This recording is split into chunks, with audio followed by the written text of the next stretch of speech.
Hello, sports fans. Jim Sproul here, along with Michael Dugan, and we are VIP Sportsnet. Today, we're going to be talking about Week 8 college football rankings. Those came out, and then we're going to talk about the Week 7 games that we watched and comment there on those. So let's start off with the this week's college football top 25. At number 1, the 6-0 Alabama Crimson Tide.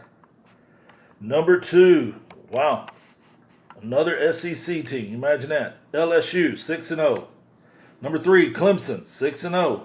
Number 4, Ohio State, 6-0. Number 5, Oklahoma, 6-0. Number 6, Wisconsin, 6-0. Number 7, Penn State, 6-0. Number 8, 5-1 Notre Dame. Number 9, another SEC team, Florida, 6-1. Number 10, another SEC team, Georgia, 5-11. Number 11, another SEC team, 5-11. What's going on here? It looks rigged, all those SEC teams ranked above other teams here. Number 12, Oregon, 5-1. Number 13, Utah, 5-1. Number 14, Boise State, 6-0. Number 15, Texas, 4-2. Number 16, 5-1 Michigan. Number 17, Arizona State, 5-1, looking strong. Number 18, 6-0 Baylor. Number 19, 6-0 SMU. Number 20, we got a new arrival here, folks. From the Big Ten, we got Minnesota Golden Gophers, 5-0. Number 21, Cincinnati at 5-1. Number 22, another SEC team. Imagine that. Missouri, 5-1. Number 23, Iowa, 4-2. Number 24, real surprise here. We got Appalachian State, 5-0. And number 25, we got another team back in it again. We got the Washington Huskies at 5-2. So, Michael, you want to talk about some of these games we watched last week? Yeah, let's go dig into it. Let's do it. Well, let's talk about number 23, Memphis versus Temple. Upset here. Yeah. But Memphis don't have anybody to blame but themselves with all the turnovers they had. How many did they have, Mike? 4? Yeah. Oh. Close game. Yeah, 28-30. Temple pulling off the win at home. Yep. What stood out for you during this game, Jim? Well, you know, they claim they got robbed on that pass, you know, and to Magnifico, and you know he said he had his hands under it, and on the jumbotron there wasn't enough evidence to show that the ball hit the ground, but they said there was, and that changed the game right there. But Temple, you know, they were ready to play. I mean, Temple come out in the first quarter, and Jaeger Gardner had a 1-yard TD run, put them up 7-0, and then Will Mobley hit a 31-yard field goal to put Temple up 10-0, and then Will Mobley again 29-yard field goal, 13-0.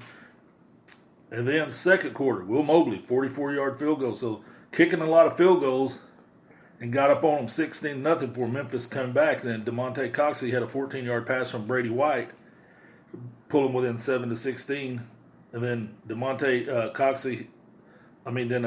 Isaiah Wright had a 12-yard pass from Anthony Russo to put it 23-7 for Temple.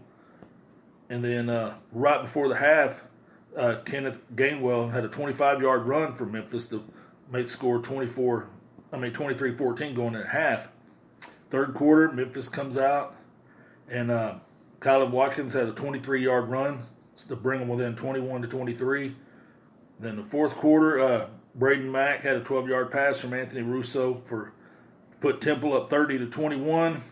And then with 9:58, Tyson Daniel had a 3-yard TD pass from Brady White to bring Memphis within 30-28, and that's how it ended. Just, you know, you can't turn the ball over that many times, man, and expect to win a game. Mm-hmm. You know, and you know, Temple come into the game 4-1, and Memphis was 5-0, but the first downs were close, 28-27. Total yards pretty close. Memphis 492 yards for Coach Mike Norvell's team. And Temple had 456 yards. Passing yards heavily favored for Memphis, 363 to 263.